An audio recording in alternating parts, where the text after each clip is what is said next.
Assalamualaikum warahmatullahi wabarakatuh. Om Swastiastu Namo Buddhaya. Salam sejahtera untuk kita semua. Perkenalkan, nama saya Albertine Aprilia Putri, asal sekolah SMK Negeri 1 Jamblang, Kabupaten Cirebon. Dalam video ini saya akan membahas tentang hukum dan hak asasi manusia. Berikut pembahasannya. Memahami hukum dan hak asasi manusia. Apa itu hukum? Menurut Hans Kelsen, seorang ahli hukum yang berasal dari Austria, hukum merupakan norma yang berisi tentang kondisi dan konsekuensi dalam tindakan tertentu. Konsekuensi dari pelanggaran hukum bisa berupa ancaman sanksi dari penguasa di lingkungan masyarakat itu. Hukum sendiri berfungsi sebagai sarana pengendali sosial, sistem yang menerapkan aturan-aturan mengenai perilaku yang benar. Yang kedua, sarana ketertiban dalam masyarakat. Yang ketiga, untuk mengadakan perubahan pada masyarakat. Yang keempat, sebagai sarana dalam mewujudkan keadilan sosial. Dan yang kelima, sebagai sarana dalam pergerakan pembangunan. Penerapan hukum dalam kehidupan sehari-hari diantaranya adalah adanya aturan di setiap sekolah yang wajib dipatuhi oleh setiap siswa. Dan jikalau ada siswa yang melanggar aturan tersebut, maka siswa itu akan mendapatkan konsekuensi atas hukuman sikapnya tersebut. Yang kedua, menggunakan helm saat berkendara dan tidak bermain gadget, salah satu penerapan hukum dalam kehidupan sehari-hari. Hukum tertulis dan tidak tertulis. Hukum dasar tertulis adalah bentuk hukum dasar yang telah ditulis dan dicantumkan sebagai peraturan hukum.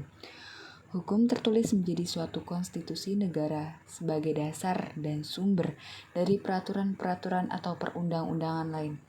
Contoh hukum tertulis adalah Kitab Undang-Undang Hukum Pidana atau KUHP, Kitab Undang-Undang Hukum Perdata atau KUHPDT, Undang-Undang Peraturan Pemerintah, Kitab Undang-Undang Hukum Dagang atau KUHD, dan Keputusan Presiden.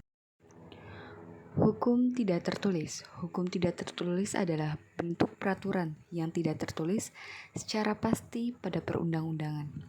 Namun, bentuk hukum yang tidak tertulis biasanya masih berlaku dan ditaati oleh masyarakat. Jenis hukum ini merupakan adat atau kebiasaan yang masih menjadi kepercayaan dan keyakinan masyarakat. Contohnya adalah hukum adat atau kebiasaan masyarakat, pengambilan keputusan berdasarkan atau atas musyawarah untuk mufakat, dekret presiden, pidato presiden, misalnya naskah pidato presiden setiap tanggal 16 Agustus menjelang pelaksanaan perayaan Hari Kemerdekaan Indonesia, dan penjelasan presiden mengenai RAPBN kepada DPR. Hak asasi manusia.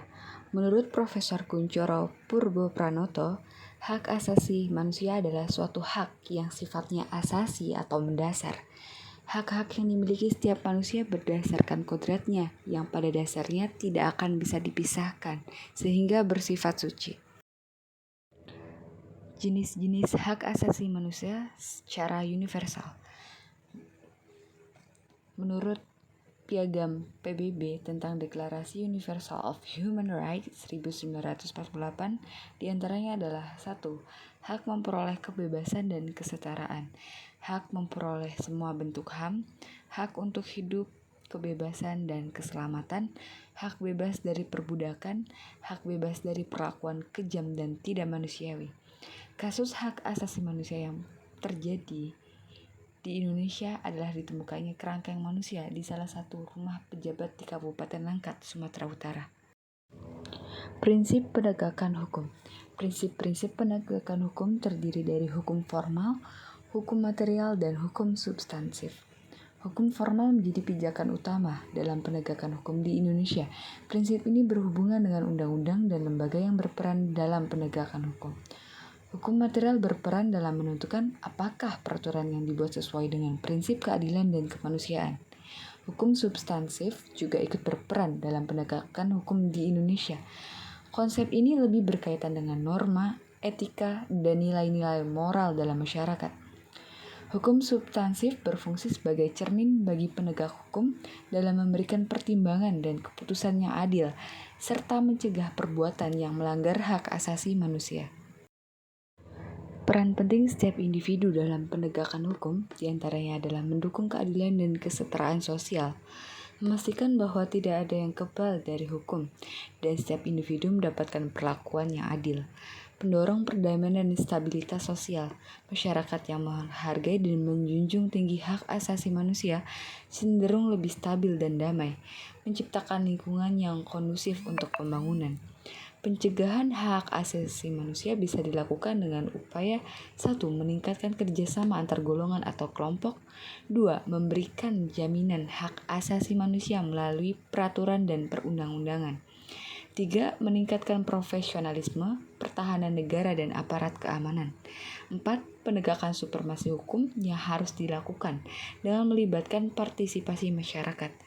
Kelima, meningkatkan kualitas pelayanan publik sehingga mencegah terjadinya pelanggaran hak asasi manusia.